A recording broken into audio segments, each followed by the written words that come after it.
Pixel 10 Pro XL is here, but it looks exactly like the last generation. There is little to no change in the design, but how it stands against the Galaxy S25 Ultra. Before talking about the design stuff, let me share things which are not available on S25 Ultra. Now, Google did a really good job this year for giving us a Pixel Snap, that new Qi2 wireless charging. I even shared in my last video, but this is one of the standard features for this year Pixel devices. And Google launched a couple of new accessories along with it and even mentioned you can use MagSafe accessories on Pixel 10 Pro XL. This feature is not available on S25 Ultra. Honestly, for some people, this would be a deal breaker as S25 Ultra didn't have it. Obviously, alone looking at this feature won't be a right choice. The second thing would be a battery size. But before that, S25 Ultra is on a discount which you can avail from a prior listed in this video.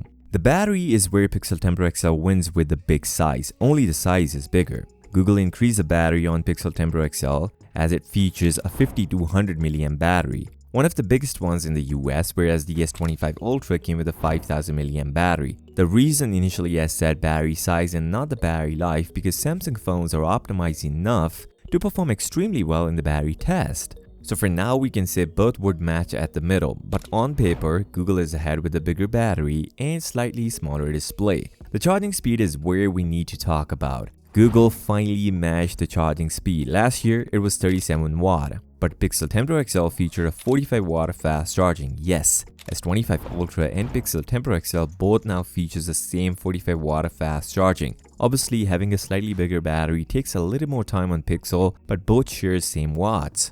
Apart from this, Google changed the processor, which I'll talk in a moment, but let's see the design of Pixel 10 Pro XL. Samsung did a really good job of changing a bunch of things with the S25 Ultra this year, where they changed the design and moved to the rounded corners on the S25 Ultra. But Google gave us the same design as last year Pixel 9 Pro XL. Exact same, there is no difference from last year, just the weight of the phone is different. The flat size around the design looks really good and both phones matches the flat size. Just S25 Ultra came with a titanium sides and Pixel with aluminum. S25 Ultra is slightly less rounded and would be slightly bigger in size compared to the Pixel 10 Pro XL. Overall, the design on both devices are really good. Pixel used last year, whereas the S25 Ultra came with a brand new design. The display is another major thing and Google did a same thing here. Pixel 10 Pro XL featured a 6.8 inches LTPO panel, whereas the S25 Ultra came with a 6.9 inches. So there is a slight change in the size. Now the peak brightness would be more on Pixel at 3000 nits, but Google is using a much older glass on Pixel 10 Pro XL.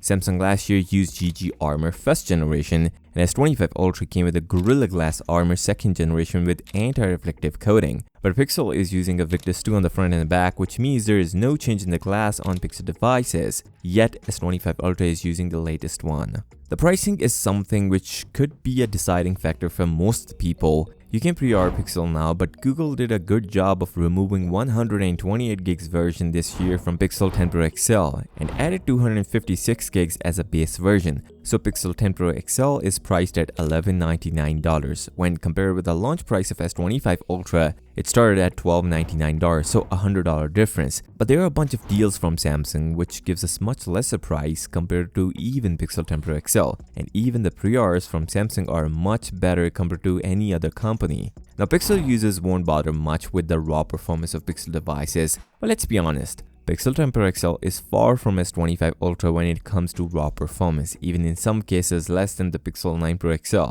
There is no match between Pixel 10 Pro XL and S25 Ultra. Google this year used TSMC for the Tensor G5, and when I saw the performance numbers, the multi-core score were even less than last year's Snapdragon 8 Gen 3, meaning it couldn't beat last year's processor. How are it gonna compete with this year's Snapdragon 8 Elite using the S25 Ultra? And there is no point of comparing when it cannot cope up with the last year. But if you are not a gamer and a heavy user, Pixel 10 Pro XL will do everything just fine. Couldn't say about the thermals comparison between these two phones. With that said, if you found value from this video, don't forget to subscribe to the channel. I'll see you next time. Till then, peace out.